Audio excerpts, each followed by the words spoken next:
молодого, но очень приятного, который сделал ей предложение. И я была так рада за нее. Но за 3 дня до свадьбы Джулия умерла. Мисс Стоунер, прошу вас с этого момента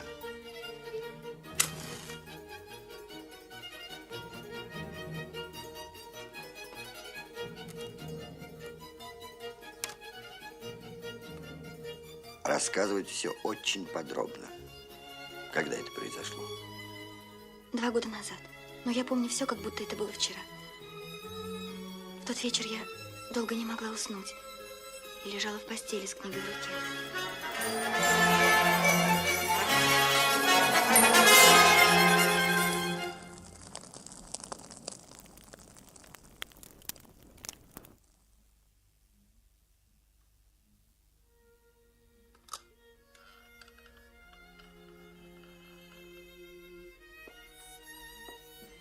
Пришла пожелать тебе спокойной ночи. Спокойной ночи, Джулия. Как я тебя завидую. Через 3 дня у тебя начнется совсем другая жизнь.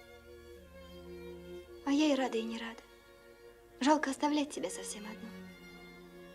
Но ничего, я буду часто-часто приезжать. Спокойной ночи. Спокойной ночи.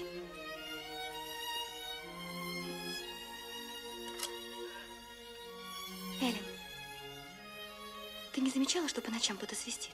Свистит? Да. Где? Не знаю. Может, в коридоре, а может, за окном на лужайке. Такой тихий, печальный свист. Нет, я не слышала. Но ты знаешь, я ведь сплю очень крепко. А я не сплю. Каждую ночь всю последнюю неделю. Проснусь, кругом тихо, темно. И только этот печальный свист. И еще стук. Знаешь, такой негромкий, осторожный, как будто кто-то просит пустить его в дом. Вот так. Тук, тук-тук. Впрочем, все это пустяки. Спокойной ночи.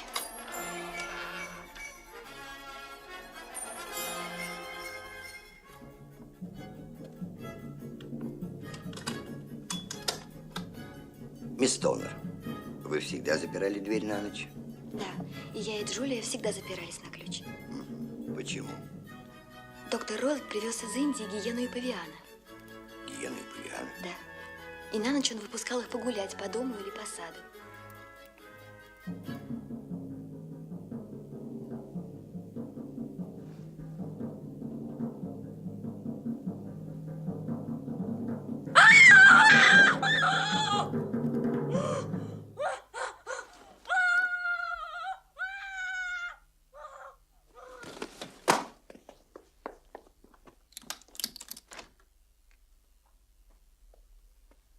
Джулия! Джулия, открой! Джулия, открой! Джулия, открой!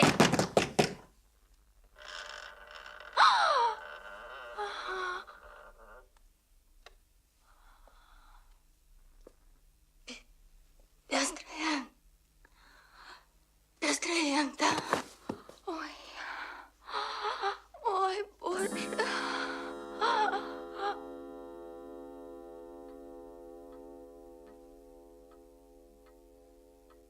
Извините, ради бога, что мне пришлось заставить вас снова пережить эту ужасную ночь.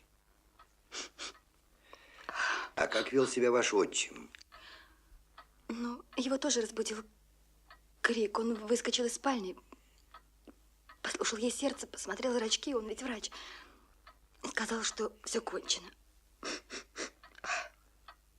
Простите, а как сформулировали причину смерти? Больное сердце. Но мне кажется, она умерла от ужаса. Ее кто-то смертельно напугал. Помните, она прошептала «пестрая лента»?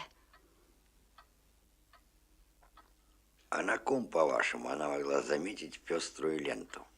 Я не знаю. Может быть, на цыгане или цыганке. Я не говорила вам, что возле нашего дома расположился цыганский табор? Интересно.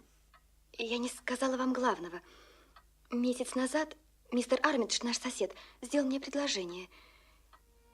И мы должны обвенчаться через неделю. Через неделю? Да, но 2 дня назад в нашем доме начался ремонт. И стену моей комнаты разобрали. И мне временно пришлось ночевать в комнате покойной сестры.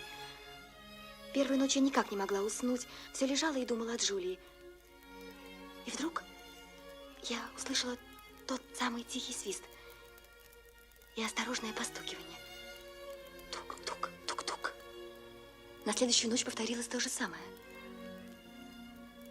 Я всю ночь просидела с зажженной лампой. А утром первым поездом приехала к вам.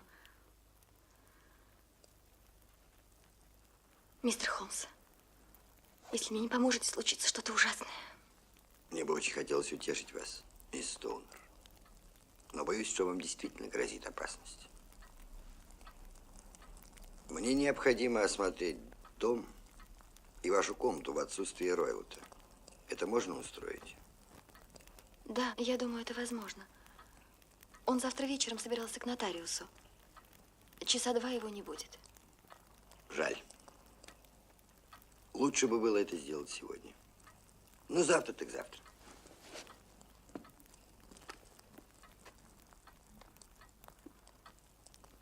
Да, вам не придется спать в эту ночь. Смотрите, слушайте, запоминайте. Как называется ваша усадьба? Стокморн. Я буду прогуливаться неподалеку. Когда Ройлот уедет, вы подадите мне свечой сигнал в своем окне. Вот так.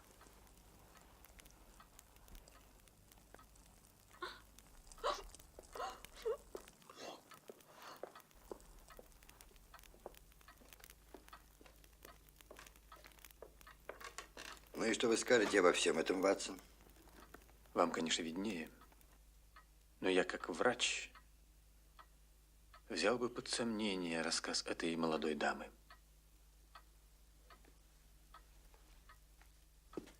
Нервы у нее определенно не в порядке. Она крайне возбуждена. Может оказаться, что все это фантазия. Плод ее больного воображения. Вы что, судите по ее виду? Не только. Вспомните, как она обрисовала своего отчима. Послушайте ее, так то просто чудовище, а не человек. Всю свою жизнь она ревновала к нему свою мать. Обычная история. Каждый психолог вам скажет: не верьте мужу, если он плохо говорит о теще, не верьте пасынку, который ругает свою мачеху, и не верьте всем тем ужасам, которые рассказывает падчерица о своем отчиме. Нет, я войду. Нет, не войдете вы. А я вам говорю, я войду. Нет, не войдете. Я не Пустите меня. Вы не имеете права. Да пустите Не меня. пропущу. Не пропущу и сюда... Прочь с дороги. Ни в коем случае не войдете. Прочь с дороги. Старая курица. Пошел вон, бандит. Идиотка. Кто тут Шерлок Холмс? Я спрашиваю, черт побери, кто из вас Шерлок Холмс? Шерлок Холмс, это я.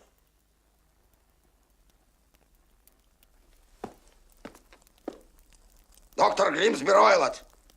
У вас только что была моя падчерица Эллен Стоунер. Ну и что? Что ну и что? Не думаете ли вы, что вам удастся меня одурачить? Это старая дура Фаринтош дала ей ваш адрес. Что она здесь про меня наговорила, что она плела? Вас это не касается. Слушайте вы, молодой прохвост, я ведь не таких обламывал. Попробуйте только сунуть свой длинный нос в мои дела, и вы увидите, что будет. От вас мокрого места не останется. Послушайте, сэр, я не допущу, чтобы вы... Молчать!